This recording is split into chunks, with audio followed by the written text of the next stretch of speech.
शाम दे।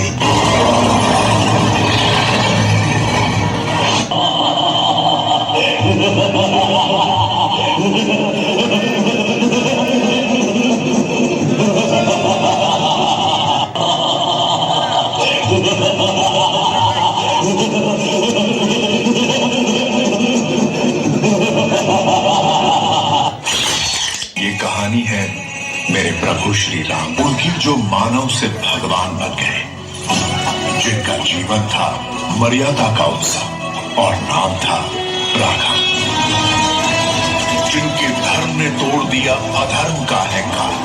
गाथा उस रघुनंदन की, युग युगांतर से जीवित और जागृत ये कहानी है रामायण की।